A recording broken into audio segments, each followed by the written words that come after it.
Miércoles 31 de agosto, ¿cómo están? Siempre es un gusto saludarlos, bienvenidos a el informativo de la televisión pública. Vanessa Hervás, hoy, sin duda, la noticia que marca la jornada es el desenlace que tendrá el llamado impeachment contra la presidenta de Brasil, Dilma Rousseff. Hoy podríamos ser testigos, Vanessa, de lo que muchos consideran podría ser la finalización de un golpe parlamentario al estilo de Paraguay. Y bueno, la voluntad de 54 millones de brasileños que votaron por el proceso emprendido por Dilma Rousseff, antes quienes le dieron su apoyo a Lula da Silva, esa voluntad podría ser simplemente desestimada si se confirma lo que muchos predicen, ¿no? Que hoy el Senado podría confirmar la destitución de la presidenta del gigante suramericano. Van. ¿Qué tal, Abraham? Amigas y amigos, así es, bienvenidos. Estaremos hablando de esa noticia de carácter internacional. Tú lo dijiste, 54 millones de brasileños le dieron su respaldo y todavía hay mucha gente que está respaldando la labor que desempeñó esta presidenta en ese país, hermano nuestro, también latinoamericano. Estaremos dándole detalles del proceso que se sigue pues en Brasil, pero también estaremos revisando otras noticias de carácter nacional a nivel legislativo. También se hizo un balance de los 3 meses de la gestión gubernamental a propósito del terremoto del 16 de abril. Una propuesta completa la que tenemos hoy en Noticias 7 y nosotros queremos darle la bienvenida porque hoy es el último día también del mes de agosto y la última semana de actividades de los estudiantes. Así que a ponerle ganas, a ponerle corazón a todas las actividades. Abraham, tú continúas.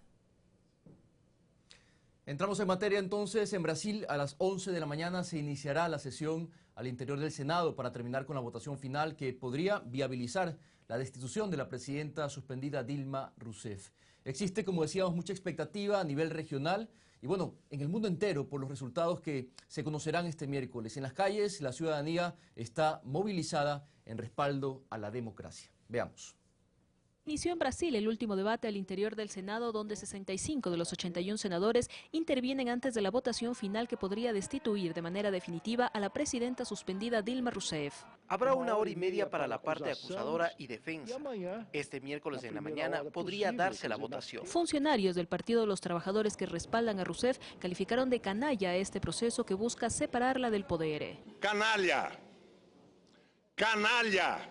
Canalla. Canalla. Así es este proceso que es nulo contra una excelente presidenta como lo es Dilma. En tanto, su abogado defensor, José Eduardo Cardoso, argumentó una vez más su inocencia, mientras que la fiscal del caso también dio su última declaración. Un golpe parlamentar. No acepten que nuestro país sufra un golpe parlamentario y que una persona honesta, correcta, íntegra, sea condenada a pena de muerte política. Finalizo pidiéndole disculpas a la presidenta de la República, no por haber hecho lo que era correcto, porque no podía dejar de actuar ante todo eso. En las calles, miles de personas bloquearon carreteras en rechazo a lo que denominaron como un golpe de Estado. Aseguran defender la democracia. Esta es la segunda jornada de protestas. La noche del lunes, los manifestantes fueron reprimidos por la policía. Varios mandatarios de la región, como Nicolás Maduro de Venezuela y Evo Morales de Bolivia, dieron su respaldo a Dilma Rousseff y denunciaron una conspiración contra los gobiernos progresistas. Y creen que dándole el golpe de Estado a Dilma, el pueblo se va a rendir.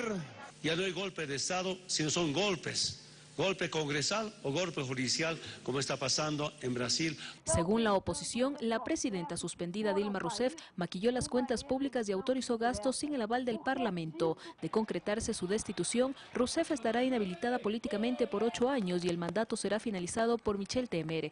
Fanny Lara, Ecuador TV.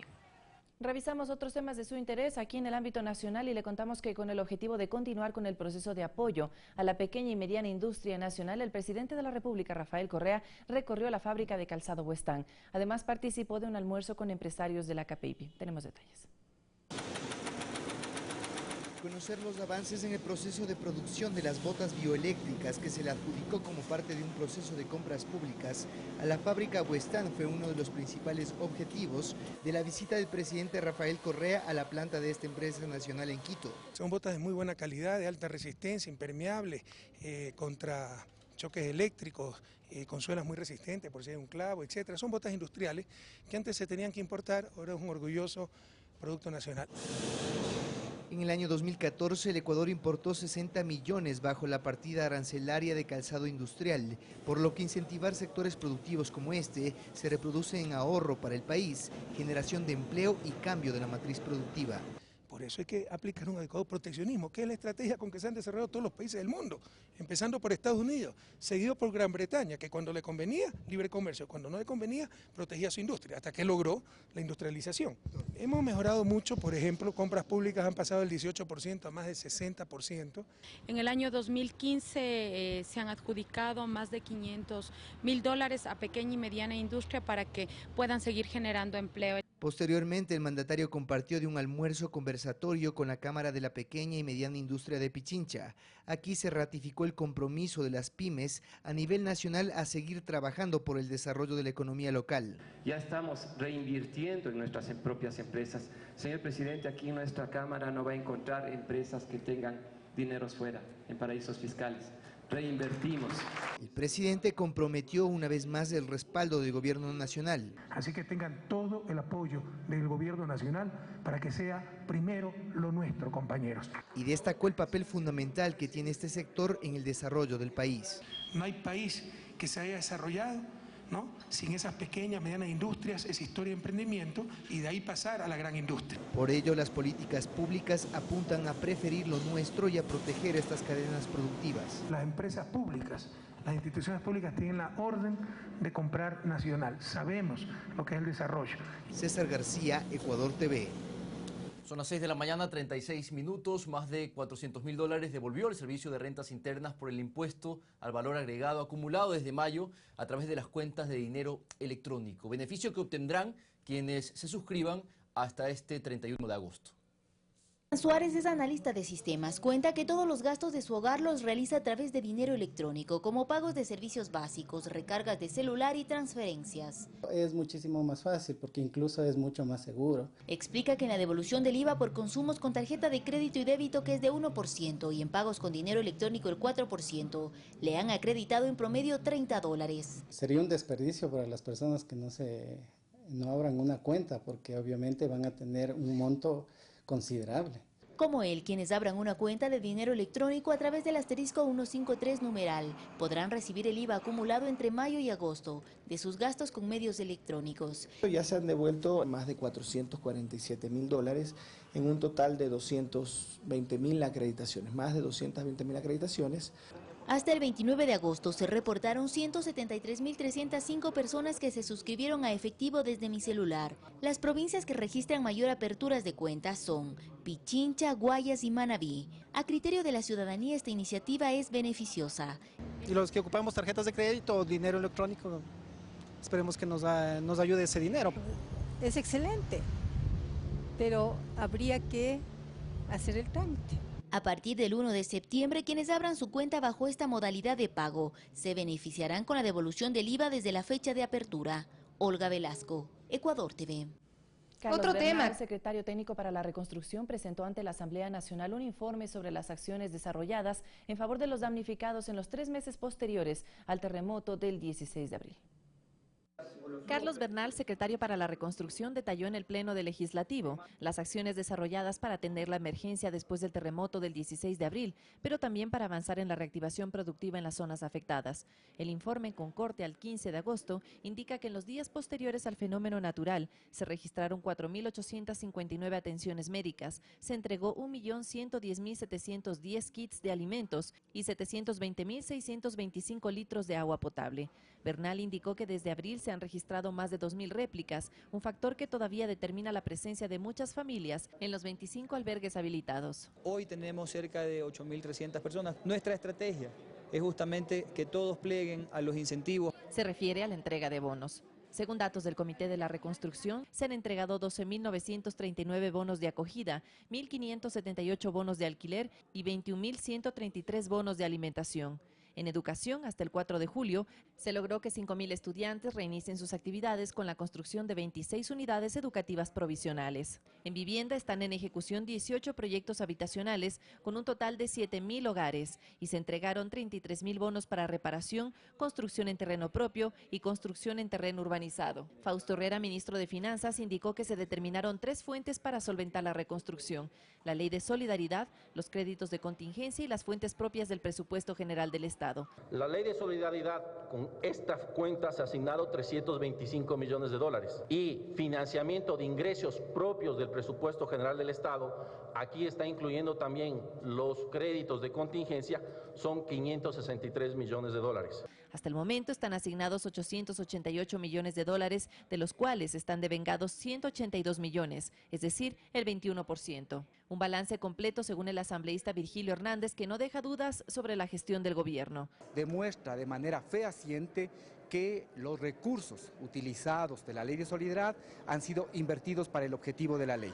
Me parece que eso queda absolutamente claro.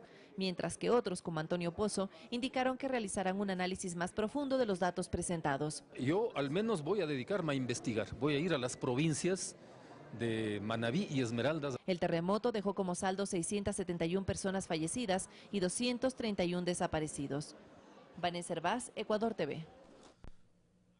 6 de la mañana, 41 minutos, una hora menos en Galápagos. Seguimos informando. Terminar con un sistema financiero que facilita la acumulación del capital y la evasión de impuestos es el objetivo que persigue Ecuador a través de su propuesta internacional, la cual se basa en eliminar los paraísos fiscales. La propuesta que Ecuador presentará el próximo 13 de septiembre ante la Asamblea General de las Naciones Unidas pretende dejar en el pasado los territorios considerados como paraísos fiscales.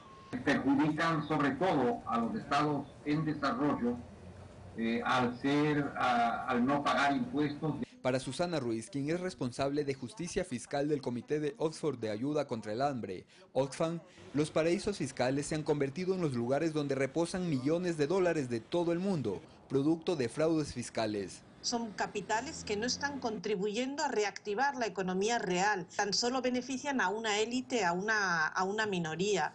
Y considera que la propuesta de Ecuador cuenta ya con el respaldo de países que han sido afectados por la salida de divisas. CEPAL calcula que la región pierde 320.000 millones por el fraude fiscal en la región.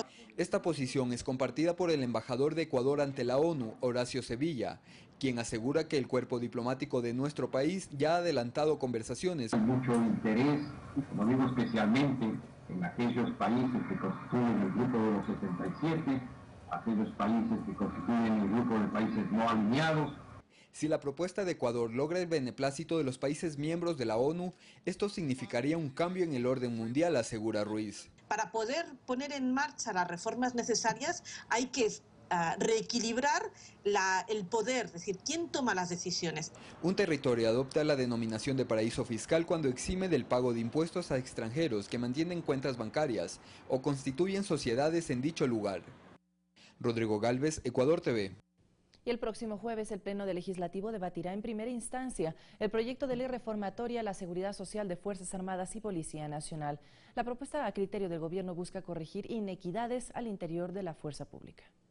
Modificaciones establecidas en la Comisión de Derechos de los Trabajadores de la Asamblea Nacional, el proyecto de reformas a la Ley de Seguridad Social de Fuerzas Armadas y Policía llegará al Pleno del Legislativo este jueves. Uno de los cambios planteados, por ejemplo, es el referente al cálculo de las pensiones de retiro. Con la ley vigente, el miembro de la fuerza pública que sale de la institución lo hace con el último sueldo que ganó como activo. La propuesta original es que se realice de acuerdo a los 60 mejores haberes, tal y como se hace actualmente en el sector civil. No obstante, la propuesta de los legisladores es que se llegue al cálculo de los 60 mejores sueldos de manera gradual. Así el cómputo en el primer año sería en base a los últimos 12 haberes, en el segundo año a los 24, y así sucesivamente. La otra modificación es en cuanto al techo de las pensiones. Aquí se plantean 3 alternativas para fijar el límite. La primera que sea con un incremento de 5.5 salarios básicos. La segunda que sea en base a un promedio a la base salarial que perciben militares y policías. Mientras la tercera es fijar el techo en $3.800. El objetivo principal de este proyecto de reforma es lograr una equidad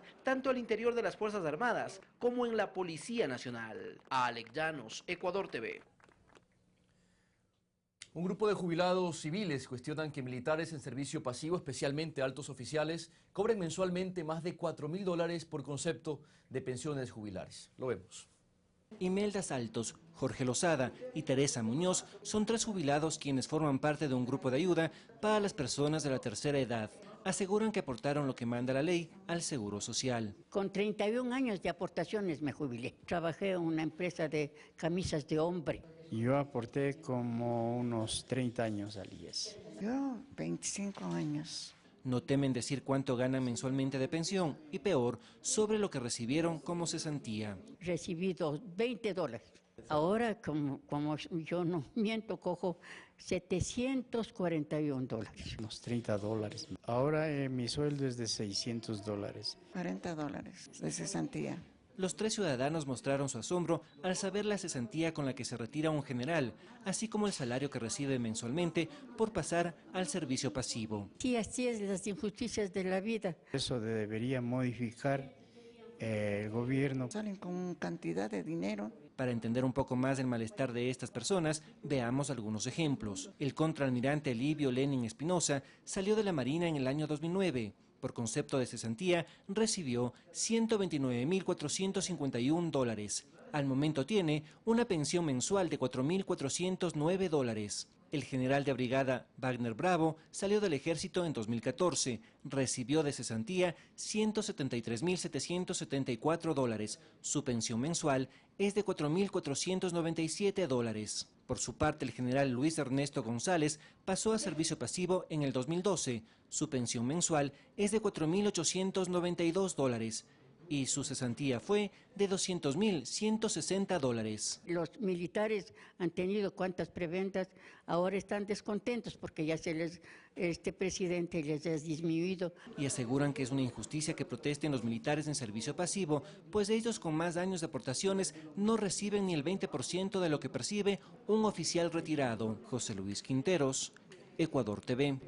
El capitán de corbeta Edwin Ortega, a quien se lo responsabiliza de responder al primer mandatario de forma insultante, concedió una entrevista a Diario El Universo. Esto a pesar de la prohibición que existe en el reglamento de disciplina militar. En la entrevista publicada por Diario El Universo, el capitán Edwin Ortega reconoce el orden jerárquico que rige en las Fuerzas Armadas, el cual como militar lo respeta, aseguró. En ningún momento le he faltado el respeto al señor presidente. Como militar con casi 20 años de servicio, tengo claro lo que es el respeto a mis superiores, a mi país, a los principios institucionales y a las leyes y reglamentos. Pero justamente, uno de los reglamentos que rige a los uniformados es el de disciplina, el cual prohíbe al personal conceder declaraciones a los diferentes medios de comunicación sin la respectiva autorización.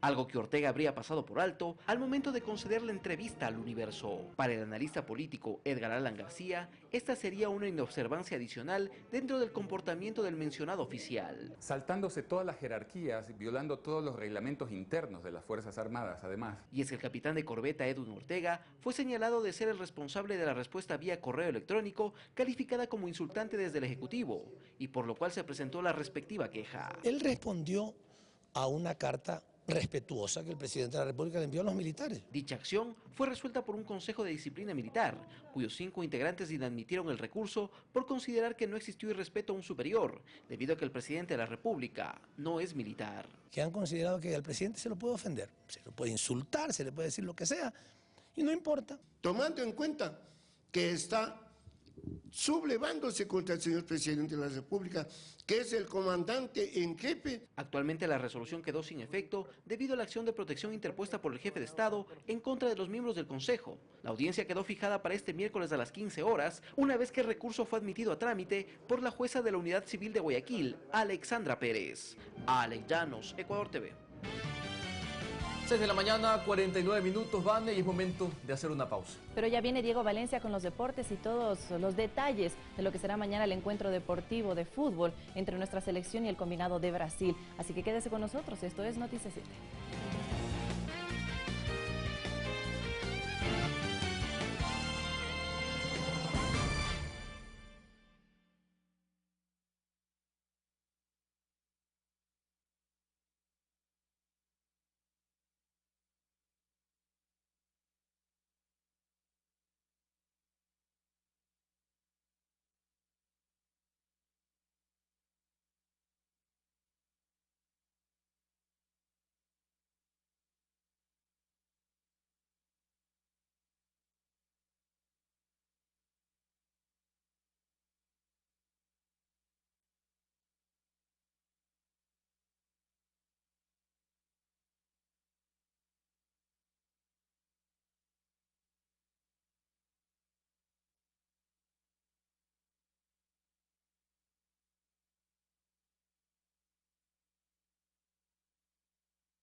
Y bien, ya es momento de los deportes, lo prometido es deuda, cuando son las 6 de la mañana, 52 minutos. El pase es para mi compañero Diego Valencia.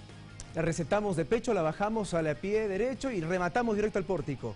Gracias, Abraham. Buenos días. Un abrazo para todos. Aquí está la información deportiva. Y por supuesto, comenzamos con selección ecuatoriana, que tiene que ver con el informe acerca de los entrenamientos, el potencial 11 para enfrentar a la selección de Brasil y todo el ambiente previo que se genera alrededor de este partido, en el que Ecuador se vuelve a enfrentar al equipo recientemente campeón de los Juegos Olímpicos en un partido imperdible en el Estadio Olímpico Atahualpa, en esta ocasión por la fecha 7 de las eliminatorias sudamericanas. El informe es de Soledad Rodríguez. Después de que fueran desafectados de la tri Walter Chalá, Mario Pineida, Darío Aymar y El Esterilla, este martes la selección ecuatoriana entrenó con 26 jugadores en la Casa Tricolor. Y sabemos la responsabilidad, ¿no? Hacer las cosas muy bien el primer partido aquí en casa. Si Dios quiere sacar los 3 puntos, después, como dice Novoa, después pensaremos en Perú. La consigna que manejan los seleccionados por Gustavo Quinteros es aprovechar la altura con un juego veloz por las bandas para así sofocar a la canariña en el Estadio Olímpico Atahualpa. La verdad que gracias a Dios tuvimos la oportunidad de enfrentarlos en la Copa América y por ahí se conoce algo de Brasil. Y pues nada, me imagino que ellos vienen con una alegría de haber quedado campeón de los Juegos Olímpicos, pero eso no quita de que la selección de Ecuador salga a proponer, salga a buscar el partido y a quererse quedar con los 3 puntos del inicio, ¿no? Además, y con la conciencia de que es un partido de alta expectativa para los aficionados del país, en la tarde de este martes se dio a conocer el operativo de seguridad que se llevará a cabo antes, durante y después del compromiso. Destacando de que esta activación preventiva va a ser a través de los miembros policiales tanto del género femenino como masculino. Tenemos 290 servidores policiales en la parte del perímetro externo y un consolidado de 1.812 miembros policiales que van a estar responsables de la seguridad ciudadana y del orden público dentro de esta actividad deportiva que es un interés de país. Con los 26 jugadores restantes, el seleccionador decidió definir las nóminas de Ecuador tanto para el duelo con Brasil como con Perú. En los casos de Darío Aymar y El Esterilla, ellos deberán retornar a la concentración el viernes en la casa de la selección. También la selección brasileña cumplió con su segundo día de entrenamientos en la capital ecuatoriana, nada más y nada menos que en el estadio de Liga Deportiva Universitaria. Y existen muchas dudas alrededor de esta decisión por parte del cuerpo técnico del equipo de Brasil. ¿Por qué? Porque era muy particular esa función de los preparadores físicos de llegar apenas horas antes del partido. Ahora ha llegado con varios días de anticipación. Según los entendidos dicen que para poder adecuarse a la altitud se necesita al menos 21 días de ser parte del medio ambiente en el que se va a desarrollar la alta competencia. En todo caso, y entre estas dudas, el equipo brasileño cumplió con estas imágenes que vamos a ver a continuación y que estamos observando, porque el equipo brasileño ya está en la capital de la República con muchos días de anterioridad. Y eso definitivamente le ha venido a dar un tónico distinto a la previa de este partido que va a enfrentar con la selección de Ecuador. Este Brasil, que más allá del bueno o mal momento siempre genera noticia, también deja algunas reflexiones a propósito de lo que será el encuentro frente a la selección ecuatoriana por parte de algunos de sus protagonistas que escuchamos a continuación, entre otros Casemiro y por supuesto Pedro Gueromel, que ayer tuvieron contacto con los medios de comunicación en la sala de prensa de este escenario deportivo. Yo creo que las estadísticas están para eso, ¿no? Para tentar la batalla, ¿no? Entonces, nosotros sabemos que el juego de viernes, juego de jueves, va a ser un juego difícil, pero estamos concentrados y seguro que las cosas van a salir muy bien. Que hemos llegado domingo por eso, ¿no? Para coger la altitud, para coger el balón. Entonces, yo creo que es un pelín complicado para se adaptar con eso, pero estamos entrenando fuerte para isso e seguro que jueves as coisas vão sair muito bem. Eu acho que a seleção equatoriana tem jogadores de muita qualidade. Eles não vão poder contar com Valência, como você disse, mas tem, por exemplo, o Miller Bolanos, que joga comigo lá no Grêmio. É um jogador de extrema qualidade. A gente enfrentou recentemente o Equador e já sabe das dificuldades que vai ser o jogo. Então a gente vai estar focado em analisar o estilo de jogo deles, a sequência que eles têm, como eles vêm se reportando, para a gente tentar neutralizar os pontos fortes deles. Vamos a conocer más acerca del árbitro paraguayo Enrique Cáceres, el experimentado colegiado de este país que ha tenido ya algunas experiencias a nivel sudamericano, sobre todo en eliminatorias y también en Copa América. Un internacional que ha tenido un bagaje importante, cuyo recorrido lo revisamos en la siguiente nota.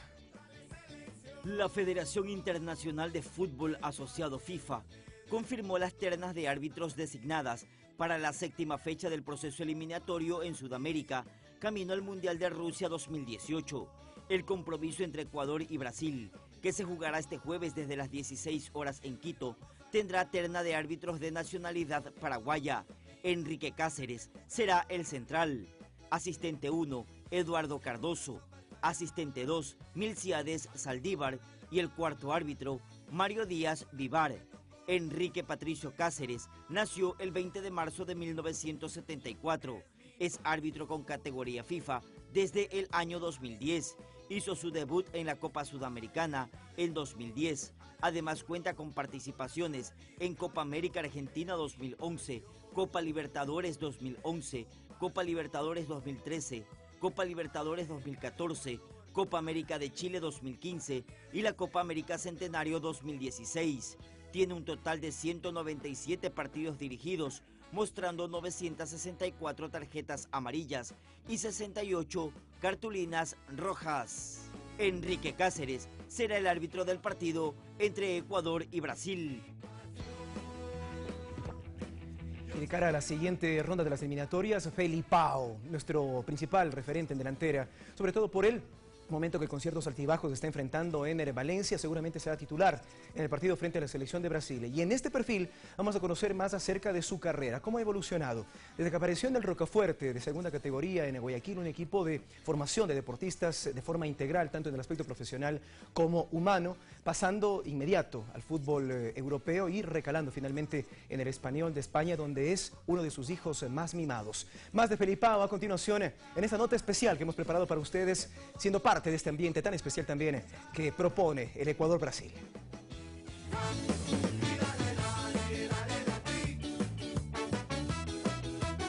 En la próxima doble jornada eliminatoria, Ecuador recuperará uno de sus principales baluartes en ataque, Felipe Caicedo.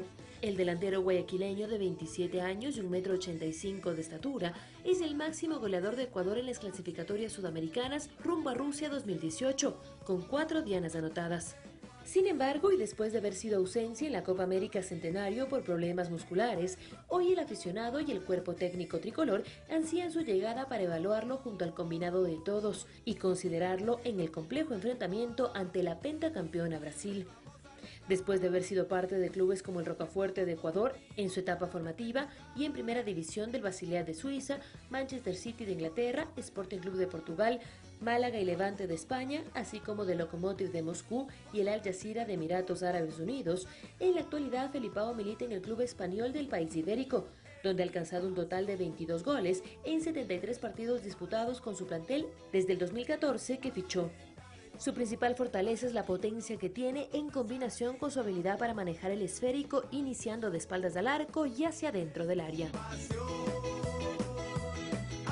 A continuación vamos a revisar el historial de enfrentamientos de Brasil y de la selección de Ecuador en el marco de las eliminatorias sudamericanas. Evidentemente hay una ventaja del equipo que se muestra como una potencia, no solo a nivel sudamericano, sino también a nivel del mundo. Y claro, Ecuador recuerda mucho, entre otros resultados positivos, por ejemplo, el 28 de marzo del 2001, que prácticamente dejó una puerta abierta para nuestra primera clasificación al Mundial, en aquel entonces de Corea y Japón 2002.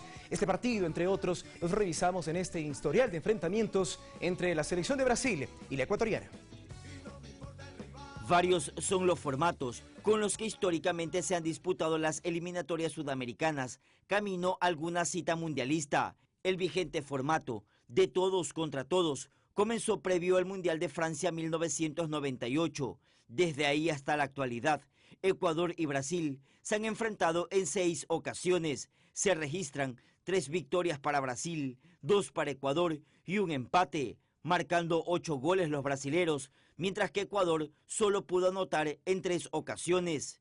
Con el sistema actual, el primer partido lo jugaron el 20 de abril del año 2000, camino al Mundial de Japón y Corea 2002. En Sao Paulo, Brasil venció 3-2 a Ecuador. Rivaldo en 2 ocasiones y Antonio Carlo marcaron para los brasileros, mientras que Alex Aguinaga y Ulises de la Cruz fueron quienes marcaron por Ecuador. Mientras que la última vez por eliminatorias sudamericanas que se vieron las caras fue el 29 de marzo del año 2009, en Quito, donde igualaron 1-1. Julio Batista anotó para Brasil, mientras que Cristian Noboa anotó para Ecuador. Hasta aquí los deportes en Noticias 7, pero volveremos dentro de una hora con más información y por supuesto detalles si usted quiere enterarse. Nos vamos a una pausa y regresamos con Pensamiento Crítico. Quédense donde están, es la señal tricolor de la pasión, la señal de Ecuador TV.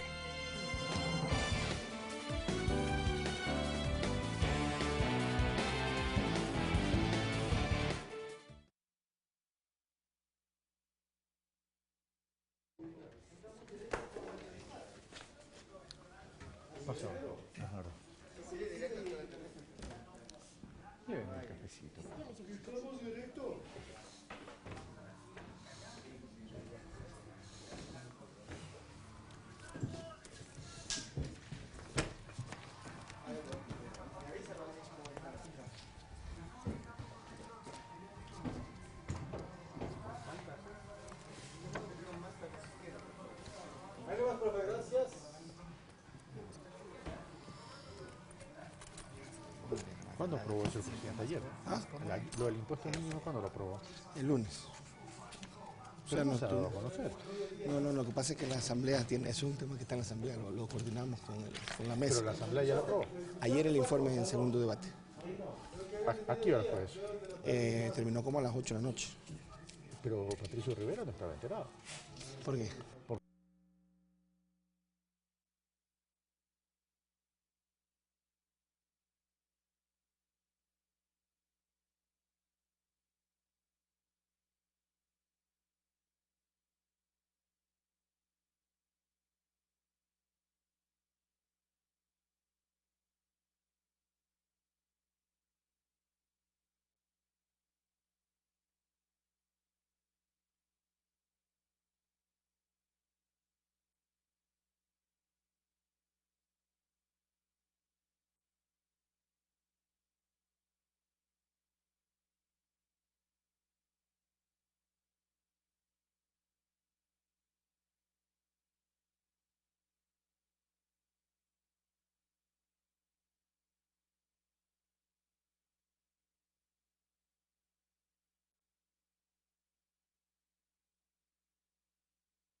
Bienvenidos amigos televidentes a Pensamiento Crítico y como todos los miércoles digo, muchas gracias por la sintonía en Pulso Político. Ayer en la entrevista que le hicimos al ministro coordinador de la política económica, Patricio Rivera, bastante movimiento en las redes sociales, por cierto. La preocupación es el tema de la economía. Para continuar con este tema, tengo la presencia del día de hoy de Leonardo Orlando, director nacional del Servicio de Rentas Internos, con quien vamos a hablar y a tratar sobre algunos temas inherentes de cómo incentivar el sector productivo nacional a efectos de reactivar la economía, dinamizar la economía. Esta es una tarea de todos los ecuatorianos, por cierto. Leonardo Orlando, una de las principales, bienvenidos, muy buenos días, una de las principales preocupaciones del sector productivo casualmente es el impuesto mínimo a la renta. Ayer se lo mencionaba al señor ministro coordinador de la política económica, hacía el presidente de la Cámara de Comercio de Guayaquil, Pablo Arosemena, un cálculo y decía el impuesto mínimo a la renta podría ir incluso llegar al 70% o al 56% de carga tributaria para determinadas actividades económicas. ¿Qué se piensa hacer para que este impuesto mínimo no afecte la liquidez y sea un incentivo para poder reactivar la economía? Muy buenos días, Carlos, y un saludo a todos los ecuatorianos.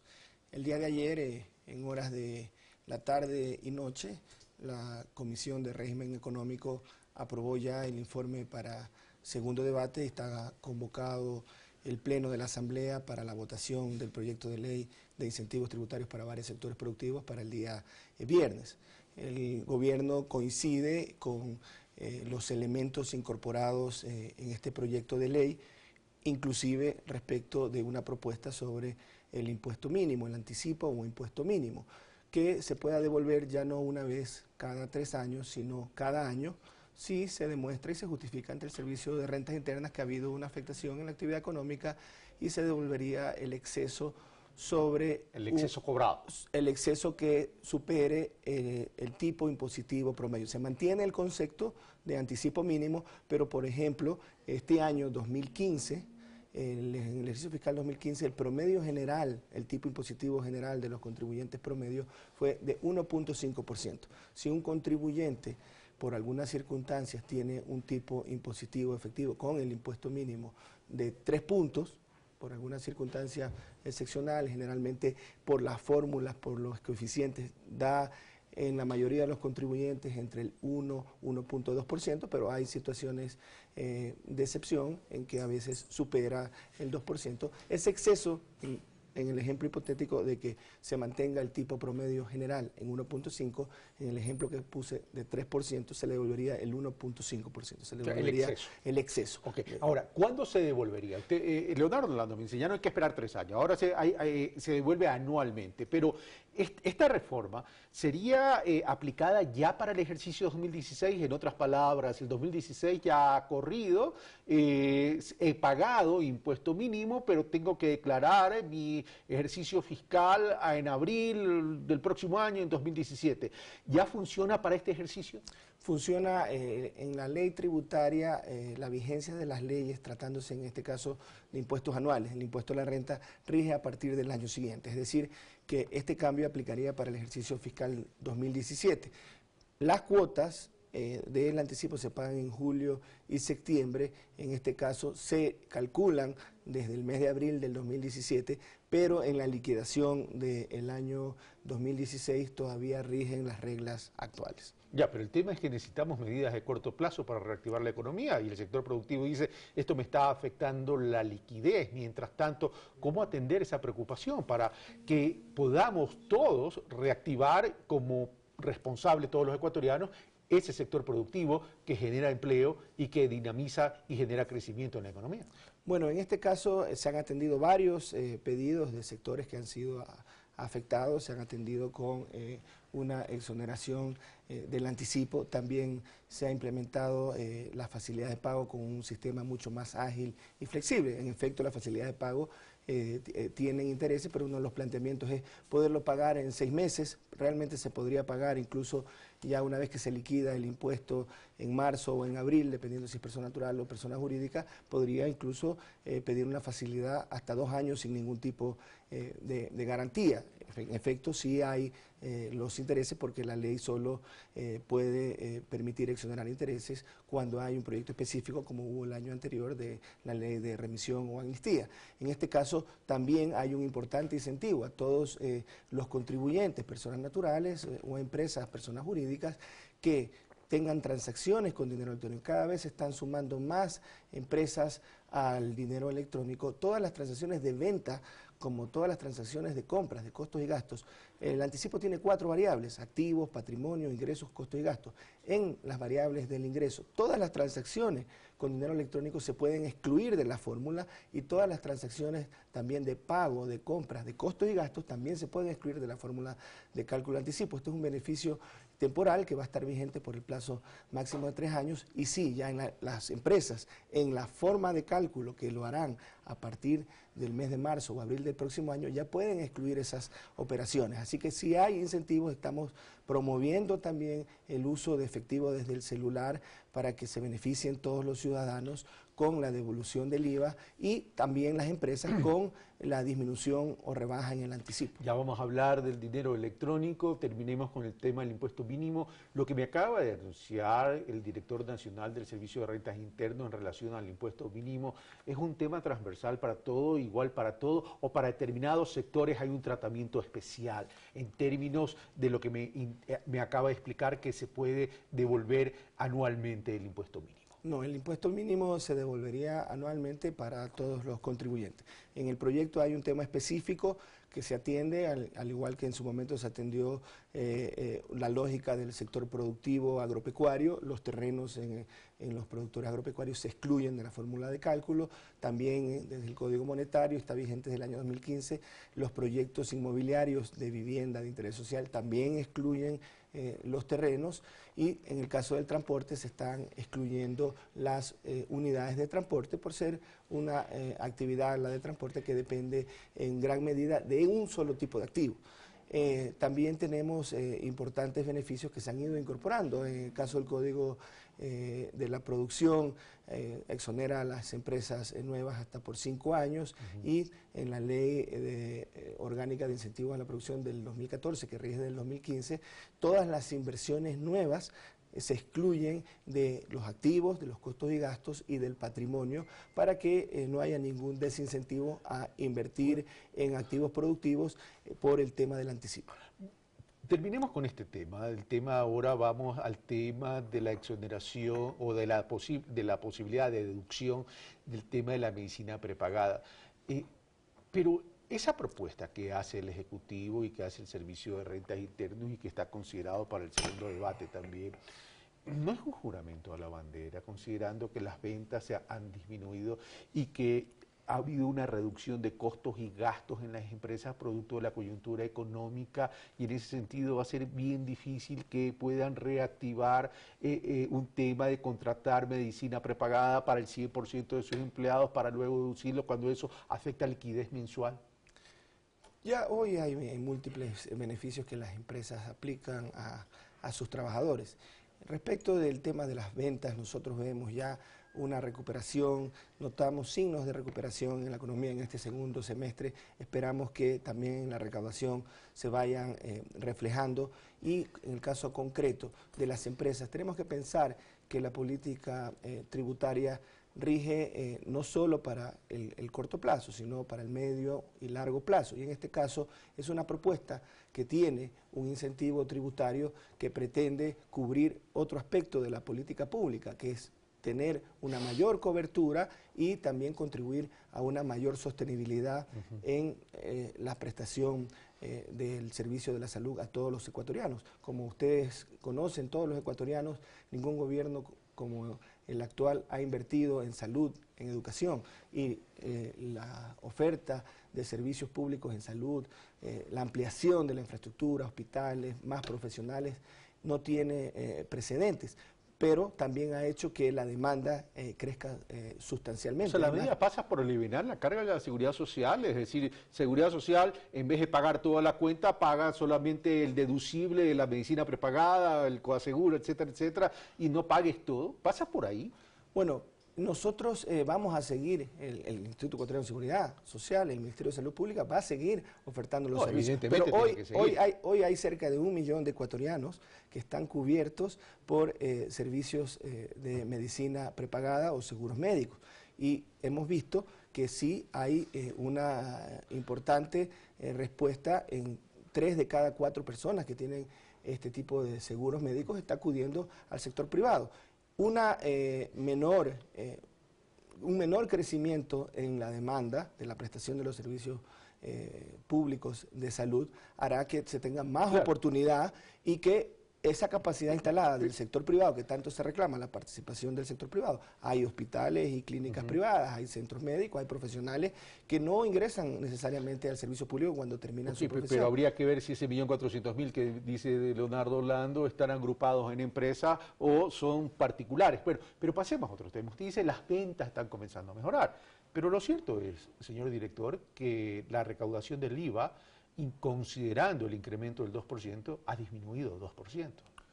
Bueno, la recaudación del IVA en el bimestre último, comparamos el bimestre fiscal mayo-junio, que se recauda en junio y julio, tuvo un crecimiento en el IVA. Nosotros medimos el IVA interno, quizás usted se refiere al IVA total. Al IVA total, pero usted sabe que está afectado el IVA importaciones por la medida de la salvaguardia, que es una medida que no tiene un objetivo recaudatorio más allá de que sus ingresos compensan la caída del IVA de importaciones, sino la reducción de las importaciones para el equilibrio en el sector externo.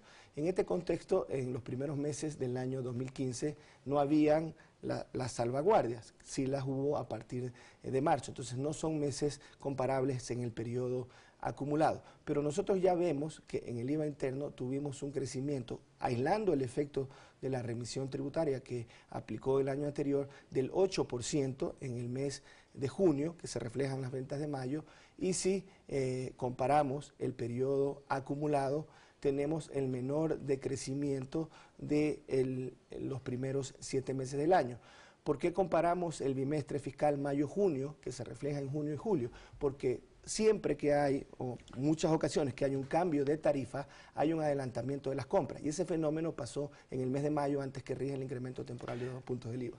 ¿Se vence ya en estos días el tema de los beneficios del dinero electrónico, la evolución del IVA por el uso de dinero electrónico o el uso de tarjetas de débito? ¿Es así, señor director? No, hay una precisión. Lo que vence justamente el día de hoy, 31 de agosto, es la posibilidad de que activando una cuenta de dinero electrónico, marcando asterisco 153 numerales, un proceso que dura no más allá de 1,5 minutos, 2 minutos, muy sencillo, muy fácil, desde cualquier teléfono con cualquier tipo de tecnología, se puede obtener el beneficio de la devolución acumulada de mayo a agosto. A partir del día de mañana, quienes aperturen sus cuentas podrán seguir contando este beneficio que va a permanecer en el tiempo desde que aperturen su cuenta. El beneficio de los 4 puntos está vigente por el plazo de 1 año y en el caso de vencido ese plazo, se quedará en 2 puntos la devolución del IVA cuando sean con consumos con dinero electrónico. Cuando sean consumos con tarjetas de crédito, débito o tarjetas prepago emitidas por entidades financieras, el beneficio es de 1 punto. Entonces, la aclaración es que hasta hoy se puede acceder al beneficio de devolución acumulada de mayo a agosto. A partir de septiembre, las devoluciones se harán sobre los consumos realizados después de aperturada la cuenta. Ok, y ya para terminar, mi próximo invitado es Daniel Legarda, presidente de ejecutivo de FedExport. Una de las preocupaciones de ello era la devolución del drawback, que le estaban debiendo 240 millones. ¿Cómo está eso? Bueno, en el caso del sector atunero ya se emitió el correspondiente decreto. Es una de las preocupaciones del gobierno permanentemente para el equilibrio también del sector externo, es favorecer en el tema de las exportaciones con este mecanismo. Primero hubo el CAT por la compensación a las exportaciones de Estados Unidos, luego el drawback ya se lo implementó el año anterior. Todos conocemos que las circunstancias fiscales no permitieron seguir. Pero ya hay una programación de pago. Bueno, ya en el tema de atún, sobre todo la industria procesadora de Manaví, ya tuvo su decreto y eso... Es del consolidado, señor director. Nosotros estamos analizando todo el frente económico y el ministro de Comercio Exterior permanentemente está planteando la reactivación de este incentivo. Esperemos que, como ya se notan que las condiciones fiscales lo permitan, lo podamos reactivar. En el caso del IVA, hemos hablado justamente con los representantes del sector productivo, tenemos un mecanismo de compensación automática que es un alivio a la liquidez. Y solo para cerrar, Carlos, por favor, quería decirle que este mes se va a cerrar el número de activaciones de cuentas de dinero electrónico sobre las 53.000, 54.000 cuentas. Que hay una tendencia cuando se comenzó el proyecto en el mes de abril. El mes inmediato anterior se habían aperturado 996 cuentas. Vamos a cerrar este mes probablemente en 180.000 cuentas, vamos a superar las 180.000 cuentas y seguramente en el próximo mes ya superaremos en los primeros días las 200.000 cuentas de dinero electrónico. Señor director, muchas gracias por estar con nosotros. Nosotros hacemos una brevísima pausa y regresamos con Daniel Legarda, presidente ejecutivo de FedExport, quien ya está en el estudio y que ha tenido la oportunidad de escuchar al señor director nacional del Servicio de Rentas Interno sobre lo que nos acaba de anunciar de que la comisión de la Asamblea ayer ya aprobó una modificación sobre el tema del impuesto mínimo y también sobre el tema del drawback. Regresamos de inmediato. Gracias.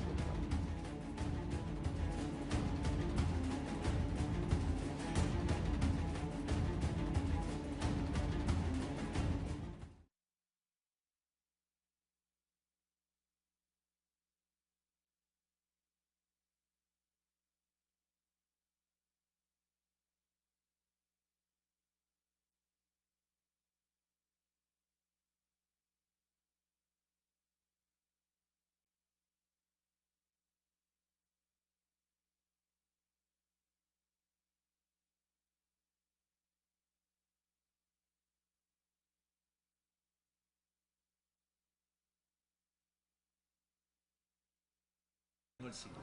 1, 2, 3, 4, 5. 1, 2, 3.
Continuamos, amigos televidentes. Como lo había anunciado, ya tenemos la presencia de Daniel Legarda, presidente ejecutivo de FedExport, la Federación de Exportadores del Ecuador. Bueno, Daniel, muchas gracias por haber aceptado nuestra invitación. Muy buenos días. Pudiste escuchar al señor director nacional del Servicio de Rentas Internas, dos temas en relación a lo de ustedes. Uno, el tema del impuesto mínimo, y dos, el tema del drawback. Comencemos por lo indicado por el señor director nacional del Servicio de Rentas Internas en relación al impuesto mínimo. Bueno, Carlos, muchas gracias, buenos días y un saludo a todo el país también. Resulta un poco distinto escuchar lo que dicen las autoridades y lo que está sucediendo en la práctica, sobre todo porque en el caso del sector exportador escuchamos todos los días a las autoridades indicar que es una prioridad dar algunas medidas para el sector exportador para reactivar un poco su recuperación, su mejora de competitividad, que se ha venido muy a menos, pero en la práctica lo que está sucediendo es muy lejano a ese discurso. Y eso nos deja muy preocupados. Es decir, lo aprobado por la Asamblea para el segundo debate no satisface.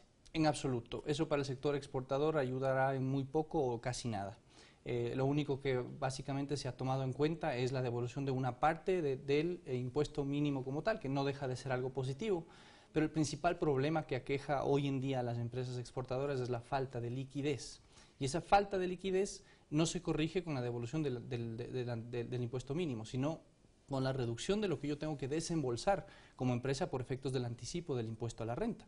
Recordemos que estamos entrando a septiembre, donde ya las empresas deben cancelar la segunda cuota del anticipo del impuesto a la renta, que se ha sumado, Carlos, al tema de la ley solidaria, o sea, todas las contribuciones que hay por el tema del terremoto, más los impuestos habituales que son de liquidación mensual, como el ICE, como el IVA, etcétera, y que en muchos casos representa para las empresas tener que recurrir a endeudamiento o a los accionistas, a su patrimonio, para poder pagar tributos, para poder pagar impuestos. Eso es algo pero insostenible, eso es algo impensable y es algo que nos preocupa muchísimo. Y a esto se suma que la situación del sector exportador, como me he referido, que no tenemos claridad sobre los mecanismos de devolución rápida de impuestos de los que se ha hablado. En buena hora que se ha hecho una importante gestión para devolver recursos para el sector de atún en la provincia de Manabí. Usted refiere fundamentalmente al tema drawback del atún. Del atún, por efectos además del impacto adicional que sufrió este sector por el terremoto, ¿no? Entonces es correcto, eso está bien y lo hemos destacado como positivo, pero son 10 millones. Recordemos que la cifra, el compromiso que el Estado tiene pendiente con el sector exportador es de más de 240. Si restamos 10, quedan 230 que todavía no tenemos... Pero vamos por parte, Daniel. Un tema es la liquidez y otro tema son los costos para poder acceder a esa liquidez y que termine incidiendo en la competitividad en los mercados globales de parte de nuestros exportadores. El señor director del Servicio de Rentas Internas indicó que incluso hay una facilidad de 2 años, claro, hay intereses, y también se habla ya de la colocación de 10.000 millones de dólares en el sistema financiero. Es decir, ¿no hay mecanismos para poder solucionar el tema de liquidez con cargo a esas futuras devoluciones? Igual, de todas maneras, son cortos y no se ha visto un mecanismo que permita liquidar a los exportadores esos compromisos con cargo a esas cuentas pendientes, o que crucen cuentas, digamos. Lo racional sería que con esta devolución pendiente los exportadores puedan cruzar las cuentas para el pago del anticipo. Es decir, si una empresa debe 1 millón por anticipo, pero el gobierno tiene un compromiso, el Estado tiene un compromiso por $500.000 en devolución de impuestos, lo lógico sería que pueda cruzar esas cuentas para que solamente tenga que desembolsar la diferencia, es decir, en este ejemplo, $500.000. Pero eso no existe. Entonces, el sector exportador, además de que no recibe la compensación por la devolución de impuestos o por los certificados de abono tributario, que es otro mecanismo también para exportación de Estados Unidos, además de que no recibe esos recursos que fueron ofrecidos, tiene que desembolsar también recursos para el pago de impuestos. Y a eso se suma, como muy bien tú has señalado, Carlos, el incremento de los costos internos de producción que hemos registrado en los últimos años, lo cual hace que tengamos una situación de competitividad pues bastante apretada, y con sectores con una situación muy crítica que no deja de preocupar. Ahí tenemos un problema que habría que solucionar, y esperemos que esto se pueda conversar con las respectivas autoridades de política económica. Pero hay el otro tema, y que ya el presidente de la República lo anunció, un plan B en relación al acuerdo con la Unión Europea que se puede firmar hasta fin de diciembre, pero no necesariamente tenemos todavía la seguridad que el Parlamento Europeo ratifique ese acuerdo. Una vez firmado, se puede extender hasta un primer trimestre. Y el plan B, dice el presidente de la República, es compensar más o menos el equivalente de 100 millones si es que se demora un trimestre la ratificación del acuerdo. ¿Satisface aquello? Carlos, esa es una excelente pregunta y en buena hora que la traemos a colación, sobre todo si es que hay empresarios exportadores que nos están escuchando, a ellos este mensaje. No existe plan B y trabajamos de la mano con el ministro de Comercio Exterior, además, para lograr tener el acuerdo comercial incorporado en la legislación nacional y en la legislación europea en este mismo año, de manera que no tengamos una ruptura en las preferencias arancelarias. A nosotros ni siquiera nos interesa entrar a tener que debatir ese escenario de plan B de una eventual compensación, por varios motivos, Carlos. Uno, porque el mensaje que estamos enviando a nuestros compradores no es muy bueno. Segundo, porque si es que tenemos, haciendo un contraste, tenemos un compromiso pendiente del gobierno de 230 millones por efectos del RABAC simplificado, y no nos ha cancelado ni tenemos tampoco visos de cuál es la solución para ese compromiso, ¿cómo tenemos nosotros una certeza de que por el otro lado se va a cumplir con esos recursos? Es decir, insisto, es un debate en el cual preferimos ni siquiera tener que entrar, ni siquiera tener que discutir esto, sino más bien enfocar todos los esfuerzos, tanto públicos como privados, en la concreción del acuerdo en este mismo año. Y eso es posible, Carlos. Ese mensaje de optimismo sí quiero dejarlo. La firma yo creo que sí puede ser posible, pero no depende de nosotros el tema de la ratificación en términos de agenda del Parlamento Europeo. Depende en alguna medida, Carlos, y lo pongo de la siguiente forma. Es conocido, digamos, tanto por las autoridades como por empresarios, que el momento en que se cerraron las negociaciones comerciales de Ecuador-Unión Europea, por allá por julio del 2014, hace más de 2 años ya, quedaron algunos compromisos pendientes por el lado de Ecuador, ¿sí?, de cumplir, para que se alineen al propósito, al espíritu del acuerdo comercial. Muchos de esos temas ya han sido solucionados, y eso es algo muy positivo que también lo hemos destacado con el liderazgo, digamos, encabezado por el ministro de Comercio Exterior. Pero restan todavía por solventar algunos temas, algunos compromisos pendientes. ¿Cómo cuáles? ¿No? Que no dependen solamente de la decisión del ministro de Comercio Exterior, que insisto, nosotros creemos que hay una labor muy importante hecha ahí, pero dependen también de la decisión de otras autoridades. Por ejemplo, un ejemplo muy claro son los cupos de los vehículos. Este tema fue un tema que ha sido observado por Europa porque no es compatible con el acuerdo comercial. Se necesita entonces tomar decisiones sobre esa política para corregirla. Y con todos estos temas corregidos, abundando en ese ejemplo, ¿no es cierto?, tenemos que ir al Consejo Europeo a solicitar que, por favor, a solicitar que tratemos la agenda de Ecuador antes de la fecha prevista, ¿no es cierto?, como una consideración especial al país por la situación económica adicionalmente, pero para que esa petición pueda tener éxito, Ecuador debe ir con los temas solucionados, con la hoja limpia, ¿no es cierto?, con el balance limpio.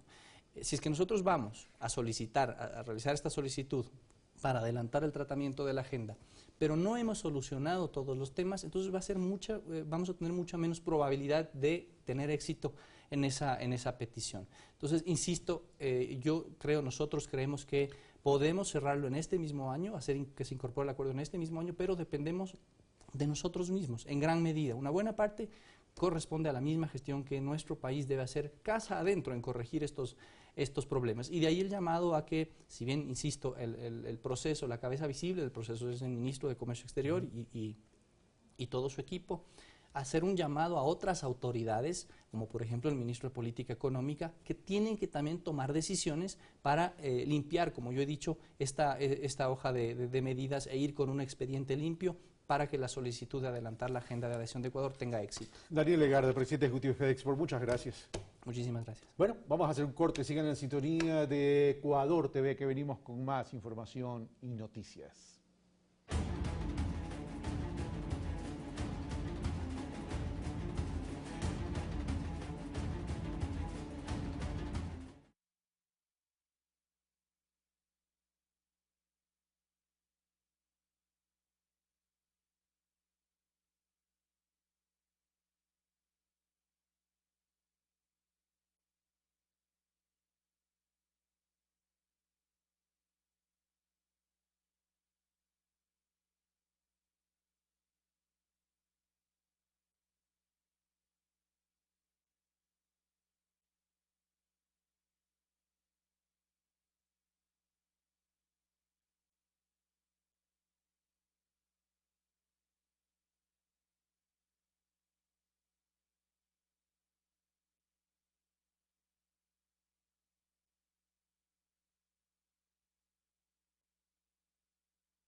Estamos en 31 de agosto, bienvenidas y bienvenidos, esto es Noticias 7, aquí le contaremos qué pasa en nuestro país, pero también en el ámbito internacional. Y precisamente a propósito de este eje le contaremos que en Brasil, hoy a las 11 horas se iniciará la sesión al interior del Senado para terminar con la votación final que podría viabilizar la destitución de la presidenta suspendida Dilma Rousseff. Existe mucha expectativa a nivel regional y del mundo por los resultados que se conocerán este miércoles. En las calles la ciudadanía está movilizada en respaldo a la democracia. Aquí los detalles para ustedes.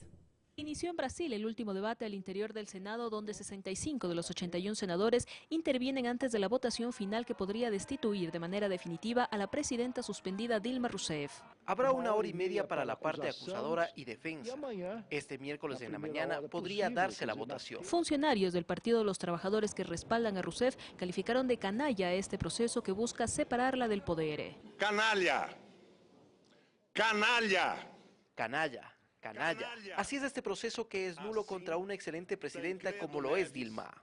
En tanto, su abogado defensor, José Eduardo Cardoso, argumentó una vez más su inocencia, mientras que la fiscal del caso también dio su última declaración. Un golpe parlamentar. No acepten que nuestro país sufra un golpe parlamentario y que una persona honesta, correcta, íntegra, sea condenada a pena de muerte política.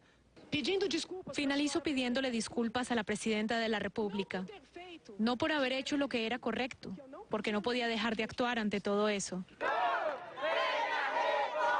En las calles, miles de personas bloquearon carreteras en rechazo a lo que denominaron como un golpe de Estado. Aseguran defender la democracia. Esta es la segunda jornada de protestas. La noche del lunes, los manifestantes fueron reprimidos por la policía. Varios mandatarios de la región, como Nicolás Maduro de Venezuela y Evo Morales de Bolivia, dieron su respaldo a Dilma Rousseff y denunciaron una conspiración contra los gobiernos progresistas. Y creen que dándole el golpe de Estado a Dilma, el pueblo se va a rendir. Ya no hay golpe de Estado, sino son golpes golpe congresal o golpe judicial, como está pasando en Brasil. Según la oposición, la presidenta suspendida Dilma Rousseff maquilló las cuentas públicas y autorizó gastos sin el aval del Parlamento. De concretarse su destitución, Rousseff estará inhabilitada políticamente por 8 años y el mandato será finalizado por Michel Temer. Fanny Lara, Ecuador TV. Los senadores de Brasil decidirán si destituyen o no a la presidenta Dilma Rousseff, quienes votarán hoy miércoles sobre el futuro político de la mandataria. Un veredicto que, según todos los pronósticos, la desplazará del poder en Brasil. El magistrado que preside el juicio político, Ricardo Lewandowski, postergó la votación final hasta las 11 horas de este miércoles, hora local de Brasil. Muchos de los 81 senadores se anotaron para hablar, por lo que el magistrado presidente Ricardo Lewandowski anunció que la votación se realizará este miércoles. Recordemos que para que se apruebe la destitución será necesaria una mayoría calificada de 2/3, equivalente a 54 votos entre los 81 senadores. Dilma Rousseff denunció que el país está a un paso de un golpe de Estado y manifestó su temor a la muerte de la democracia y a que no tengan continuidad las mejorías sociales que se alcanzaron durante su gobierno y el de su antecesor, Luis Ignacio Lula da Silva. También dijo que ni mínimamente se ha probado que hubo intencionalidad por su parte al firmar los decretos con los que alteró el presupuesto y por los que se le acusa de haber cometido un delito de responsabilidad, que la Constitución establece como un motivo para la destitución de un jefe de Estado. Analizamos más de este tema con Carlos Rabascal.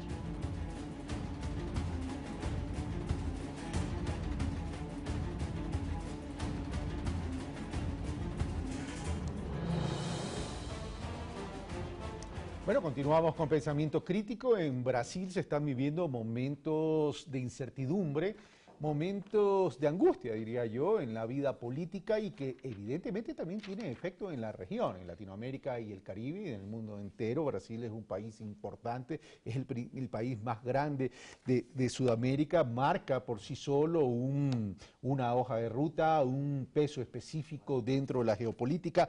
Y le doy la bienvenida a Palmira Chavero, doctora en Ciencias de la Comunicación y socióloga, y a Adrián Bonilla, ex secretario general de la Flaxo, doctor en Estudios Internacionales, para analizar esta situación. Palmira, Adrián, muchas gracias. Bueno, esta situación de Brasil ha tenido ya connotaciones no solo políticas, sino también aparentemente novelescas, ¿no? La fiscal llorando, pidiendo disculpas públicamente a Dilma por haberle generado este dolor. Y me llama la atención todo esto, pero hasta el día de ayer, o hasta hace 2 días, faltaban 2 votos para la destitución de Dilma. Es crónica de una destitución anunciada y luego vamos a los efectos que esto podría generar. Palmira. Buenos días, Carlos. Muchas gracias por la invitación. Yo creo que es bastante difícil evitar la destitución de Dilma, ¿no? Por la propia configuración del Senado, por todo el proceso, por todos los tintes que ha tenido el proceso. Y yo creo que la propia Dilma, incluso y el propio PT, es consciente de la dificultad de revertir, por más que sea cuestión de unos votos, es difícil, yo creo, revertir la decisión que aparentemente ya está tomada por los senadores, por una parte.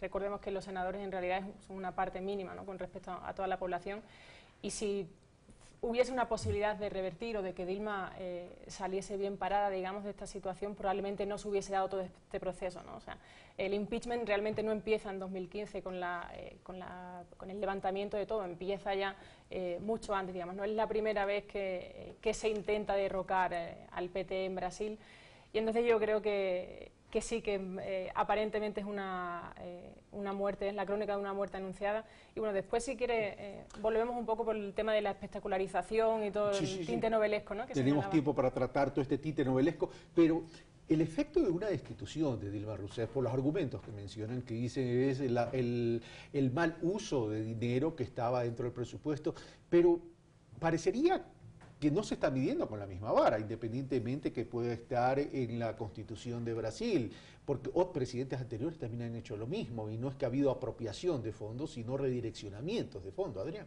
Bueno, lo que hemos tenido es realmente una forma de presentación de los gastos presupuestarios que desde la perspectiva de la oposición ocultaban el déficit que Brasil tenía.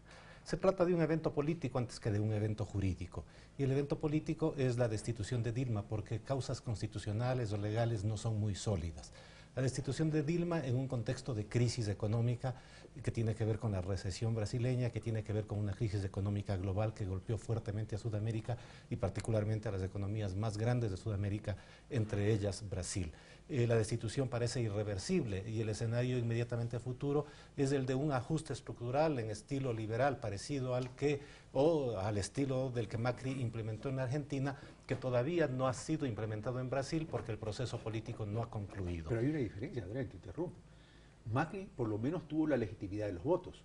En este caso, el sucesor de Dilma, quien está actuando como presidente, ¿qué legitimidad va a tener y cuáles van a ser los efectos sobre la gobernabilidad?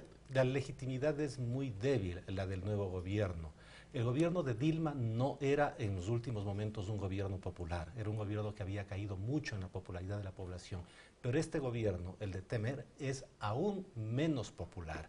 Y muchos de los personajes que lo rodean y muchos de los personajes que están tanto en la Cámara de Diputados cuanto en el Senado están involucrados en una serie de actos de corrupción, de delitos mucho más graves de aquellos de los que es acusada Dilma. La operación Lava Jato involucra gente de todos los partidos. Tenemos un montón de casos que tienen que ver con el uso de recursos públicos brasileños de forma realmente oscura, que de una u otra manera también forma parte de la tradición política de Brasil de los últimos años. Entonces, sí, se trata de un proceso político, se trata de un proceso que tiene dudosa legalidad, prácticamente ninguna, y que tiene una legitimidad muy frágil. Se trata de una crisis nacional general, una crisis económica, una crisis política, una crisis jurídica. Eso es lo que está viviendo Brasil, la mayor economía del continente. Ahora, Dilma ha dicho, si llegase a continuar en el evento que no salga sancionada en términos de destitución, ella se comprometería a convocar elecciones de inmediato.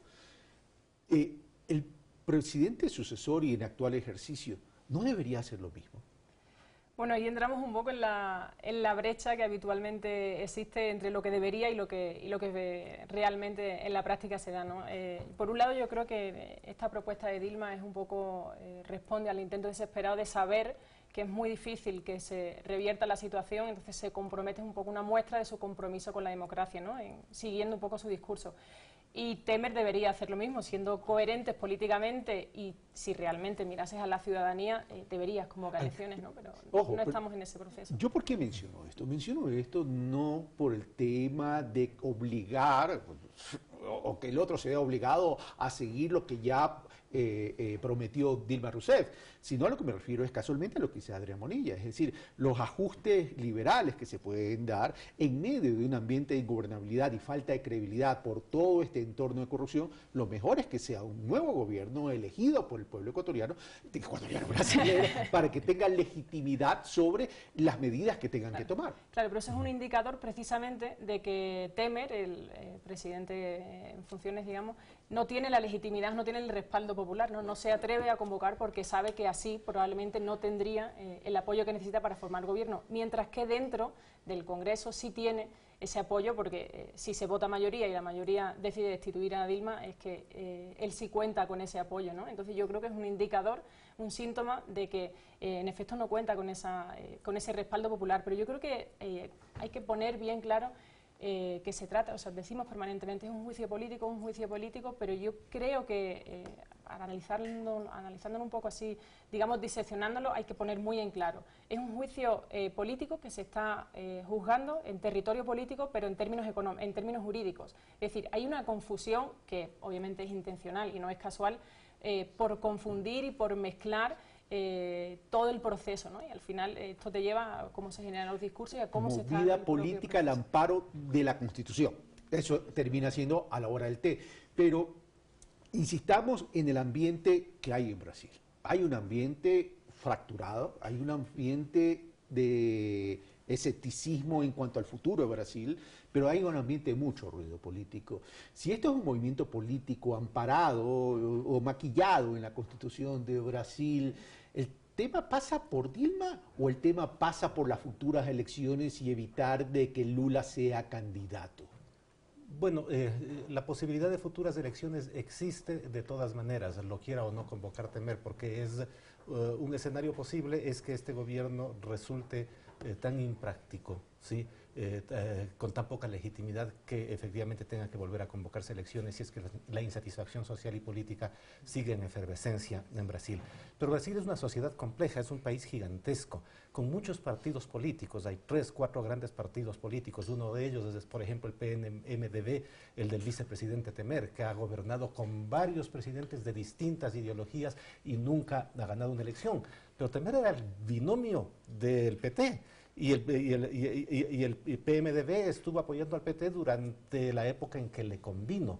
Es un país de una gobernabilidad compleja, no se puede gobernar solo, no hay mayorías perfectamente articuladas, las mayorías parlamentarias son efímeras y lo que tenemos efectivamente es el resultado de un juego de alianzas que se rompen y de cálculos políticos de inmediatos, de pequeños, bueno, no pequeños porque todo es grande en Brasil, de líderes regionales, de líderes federales que se coaligan en este caso para construir un gobierno que destituye a Dilma de manera inconstitucional.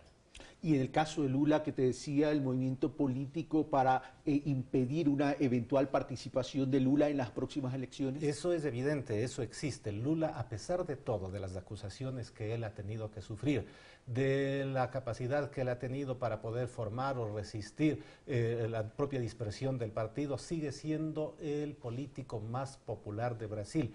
Y es, no con seguridad, pero sí uno de los aspirantes serios a la presidencia de la República si es que las elecciones se convocasen. En este sentido, sí, como en todas partes, si lo que tenemos... participar, porque si el tema del juicio, claro, que ya no es político, sino juicio civil... Sí, pero una de las cosas que se vislumbran es que hay varias causas que estarían tratando de construirse contra Lula que le impidan participar, porque la legislación electoral brasileña, igual que la legislación electoral de todos los países latinoamericanos, tiene interdicciones, tiene prohibiciones para personas que están encausadas judicialmente por delitos que tienen algún tipo de pena. Ahora, pero lo que llama la atención, Palmira, es que el tema de la corrupción abarca a propios y extraños, es decir, no solamente al gobierno de Dilma o al ex gobierno o al gobierno del expresidente Lula, sino también al actual régimen. Es decir, la población siente un ambiente de corrupción, pero sin embargo está fracturada. ¿Cómo entender aquello? Claro, una de las explicaciones la tienes precisamente en la difusión de esa corrupción, ¿no? Que decíamos, no solo Dilma, ahora están intentando el caso de Lula, el propio Temer, aparentemente el PMDB estaría involucrado en el caso Lavallato, el propio presidente del Congreso, que lo hemos visto estos días, dirigiendo un poco todos los juicios, está también apartado porque también está implicado, es decir, y uno de los discursos recurrentes y de los argumentos del PT y de Dilma es otros presidentes han hecho lo mismo, el propio Temer en mis ausencias por viaje han hecho lo mismo, es decir, está como generalizada. Y el problema de eso es que efectivamente es una preocupación social, o sea, si tú miras los datos de Brasil, la corrupción es el problema que más le preocupa a todos los ciudadanos brasileños, por encima de los problemas económicos, por encima de la delincuencia y de la inseguridad, por todo. Y una cuestión que te ayuda a entender, digamos, un poco el por qué se está moviendo todo el tema de la corrupción y por qué el tema de la corrupción funciona mediáticamente, funciona políticamente, más allá de las implicaciones, obviamente, legales, políticas, éticas, etcétera, es que este tema no solo preocupa a todos los ciudadanos, o sea, es el primer tema para todos los ciudadanos, sino que es el primer tema en todas las clases sociales. O sea, con independencia de la clase social a la que pertenezca o de la que se identifique el ciudadano brasileño, la corrupción sigue siendo siempre el primer problema. Es decir, ¿esto qué significa en términos políticos, digamos, políticos y mediáticos? Que aquel político o aquel medio, en este caso van en connivencia, no aquel político que capitalice el discurso contra la corrupción tiene muchas más facilidades de llegar, más probabilidad de acceso al ciudadano, porque es el tema que más le preocupa a todos con independencia de la clase social, ¿no? Pero aquel que lleve esa bandera tendría que ser alguien distinto a los actores políticos actuales en Brasil y por lo menos no se vislumbra ese tema. No sé si quiera anotar o acotar algo sobre lo dicho Palmira o si no vamos a los efectos que puede tener esta destitución de Dilma Rousseff en la región. Bueno, lo que estamos observando ya. Hay tensiones extraordinariamente grandes dentro de Mercosur, Tanto Brasil cuanto Uruguay, por ejemplo, han demostrado su insatisfacción con la rigidez de las reglas de Mercosur, que les obliga a tener unanimidad para intentar tratados comerciales con terceras partes. Tenemos una deconstitución o una paralización de los sistemas de agregación de diálogo político sudamericano, UNASUR, por ejemplo. Tenemos una CELAC que también está debilitada. Tenemos con un nuevo gobierno en Brasil la presencia de una nueva tendencia en la región, porque Brasil no es cualquier país, es la economía más grande de América Latina y es sin duda más del 50% de la capacidad económica de Sudamérica. Con todos los problemas. Con todos los problemas que tiene. Entonces, se trata de un país cuya propensión ideológica o cuya vocación en temas internacionales influye en el conjunto de la región. Esto a nivel internacional y a nivel regional.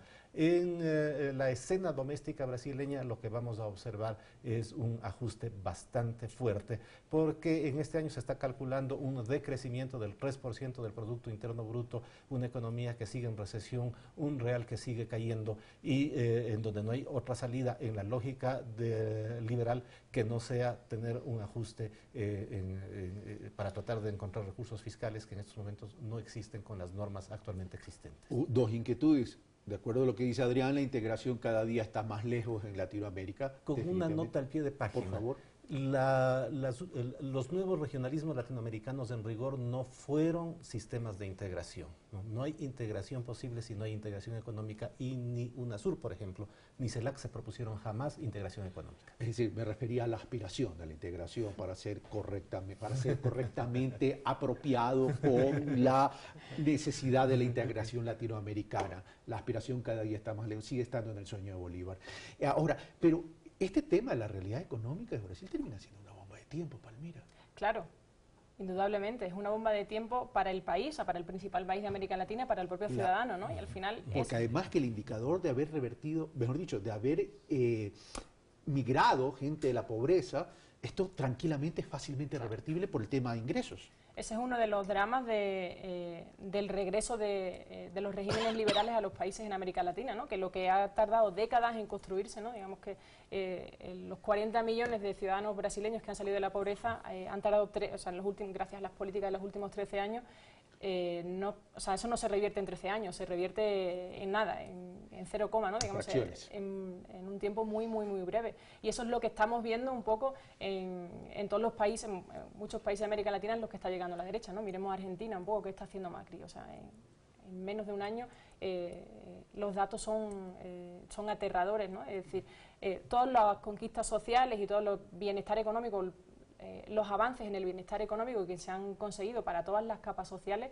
se pueden revertir de una manera muy rápida y muy fácil, porque al final son decisiones que se toman en el ámbito parlamentario, ¿no? En el Congreso, que es rápido. Pero cuando yo me refería al tema de la gobernabilidad en lo político, con esto que acabamos de mencionar, hay también podría presentarse, y de hecho creo que se va a presentar, una ingobernabilidad desde el punto de vista social. Adrián, y con esto terminamos. Bueno, sí, y el ejemplo más claro de todo lo que podría pasar es lo que ocurrió en el Ecuador, donde también tuvimos 3 golpes parlamentarios, independientemente de la ideología de los presidentes. Esos fueron procesos absolutamente irregulares, aquel contra Lucio Gutiérrez, contra Maguad y contra Bucarán. Supuso destituirlos al uno porque se les declaró loco y a los otros 2 porque abandonaron el poder luego de que fueron expulsados de la casa presidencial. Y la inestabilidad que el Ecuador tuvo, la inestabilidad política, económica, etcétera, no paró hasta el año 2006. Las consecuencias de este tipo de maniobras en el escenario doméstico siempre son grandes. Adrián Monilla, Palmira Chavero, muchas gracias por estar con nosotros y haber compartido un análisis sobre lo que está pasando en nuestro hermano país de Brasil. Hoy a las 11 horas se reanuda el Congreso para decidir el futuro de Dilma Rousseff. Pero lo que yo creo que lo que se va a decidir no es exactamente solo el futuro político de doña Dilma Rousseff, sino el futuro de todo un país como el de Brasil, que ojalá encuentre el rumbo y ojalá que Latinoamérica y el Caribe encuentre ese rumbo de la necesidad de integración económica para constituirnos no un bloque fuerte desde la retórica o desde la óptica política, sino desde naciones verdaderamente desarrolladas, donde el ser humano sea la clave, el principio y el fin de toda política económica y de desarrollo. Esto fue Pensamiento Crítico, soy Carlos Rabascal, ya viene don Diego Valencia y los deportes.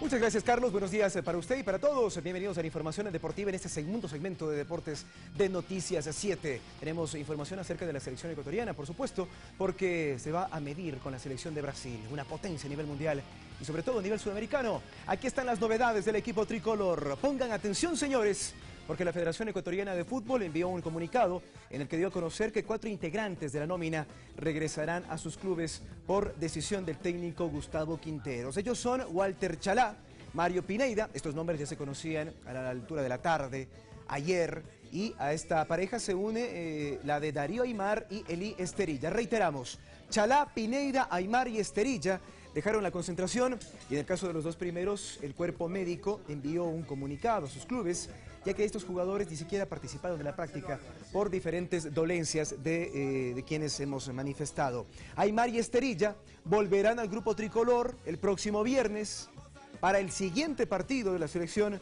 que será el martes ante Perú en Lima. Vamos a escuchar a continuación a uno que sí está, y vaya, con qué auspicio, luego de haber sido campeón de la Recopa Sudamericana con la camiseta de River Plate de Argentina. Me refiero al Rey Arturo Mina, defensa que seguramente tiene la camiseta puesta para ser titular.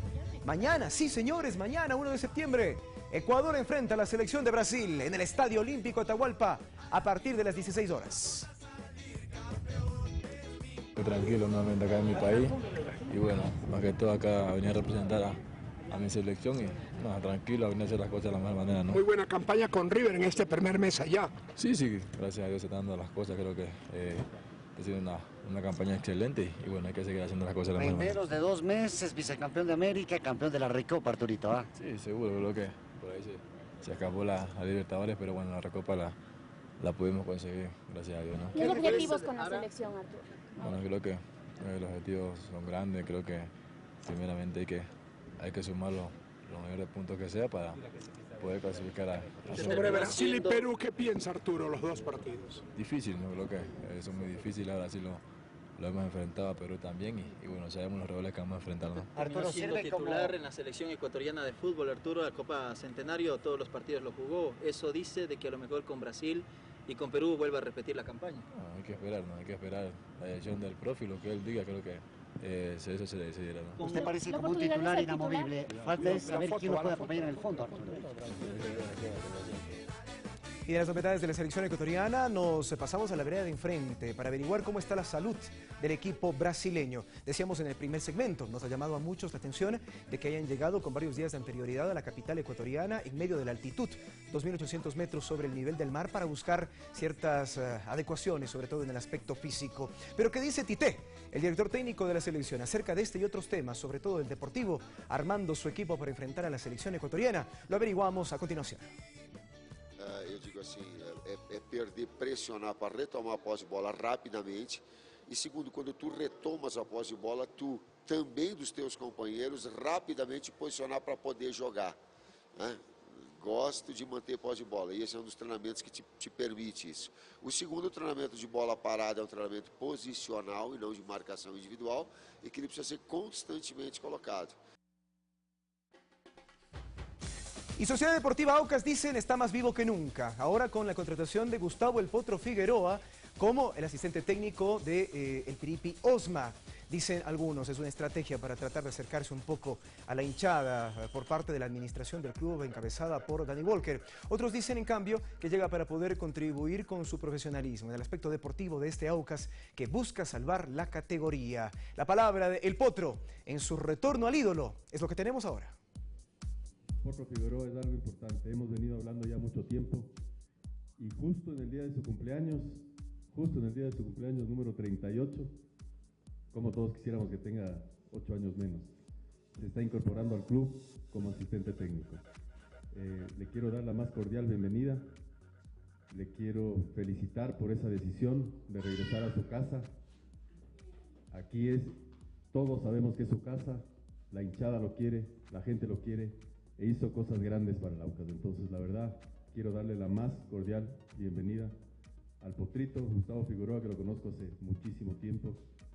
También quiero anunciar pues la incorporación de Esteban Osorio. Es una persona que sabe de estadísticas, conoce muy bien y es una incorporación importante para poder revisar material, en fin, un aporte importante para el profe. Bueno, lo que me trajo acá es el corazón, el cariño, el amor que le tengo a este equipo. Y muy fácil sería decir que está en las últimas posiciones y no quiero venir acá para no tener ninguna responsabilidad, pero me gustó el poder venir a tener esta responsabilidad. Estoy seguro de que lo vamos a hacer muy bien. Mis expectativas, las más altas, como las tuve como jugador.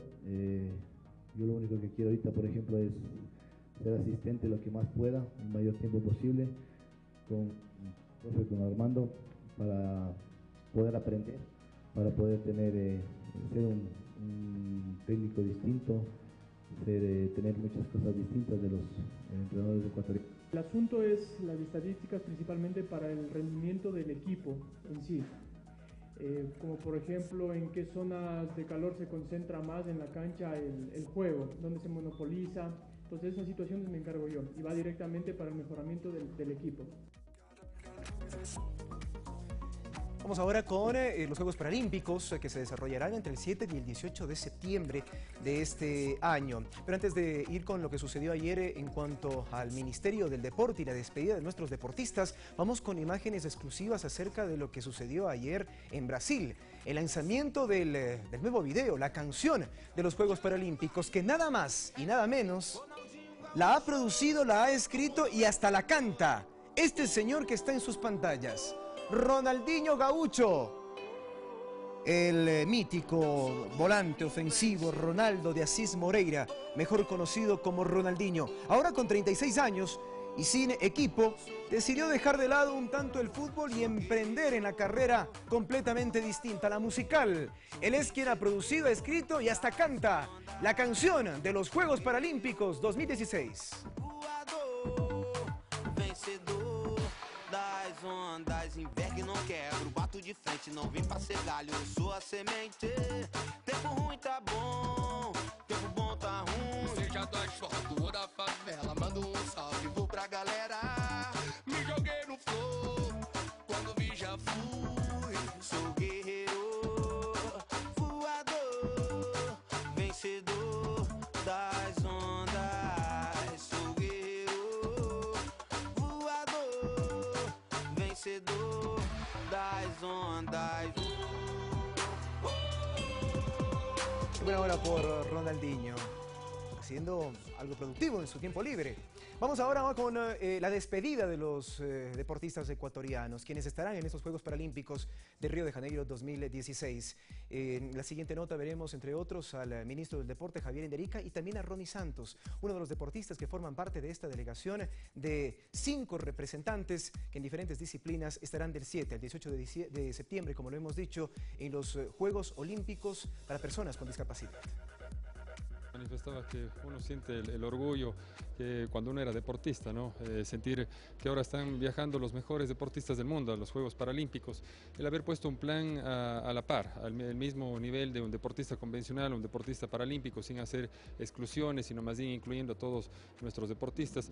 Tienen un gran palmarés, cada uno de nuestros deportistas están dentro de los 10 mejores del mundo, y eso no es que se les ha regalado nada, ellos han ganado por sus propios méritos con marcas A para estar dentro de Juegos Paralímpicos. Son 6 deportistas los que van a estar presentes en los próximos días, 8 días ya apenas ya para que empiece, así que estamos contentos por lo desarrollado, estamos conscientes de todo lo que ellos van a realizar en Río de Janeiro. Cada día estamos dando más y más con la planificación de mi entrenador, que estamos día a día luchando por recordándolos, viéndolos todos los errores, los malos, rectificando, y bueno, estamos bien, muy tranquilo.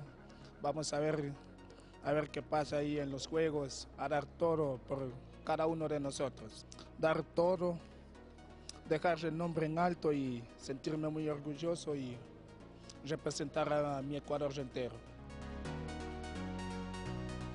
Felicidades a Ronnie, a toda la delegación ecuatoriana y por supuesto al Ministerio del Deporte, por supuesto también el Comité Olímpico o Paralímpico Ecuatoriano, que forman parte de toda esta aventura que los ecuatorianos van a tener en Río de Janeiro 2016 del próximo 7 al 18 de septiembre. Nos despedimos, hasta aquí el noticiero y también los deportes. Les invitamos para las 13 horas de estar con el equipo, con más información deportiva y por supuesto a partir de las 13:45 más noticias en Noticias 7, su segunda edición. Se viene la comunidad con Guadalupe Ayoví y Alexis Moncayo. Un abrazo para todos. Les deseo un día repleto de deportes y de cosas buenas.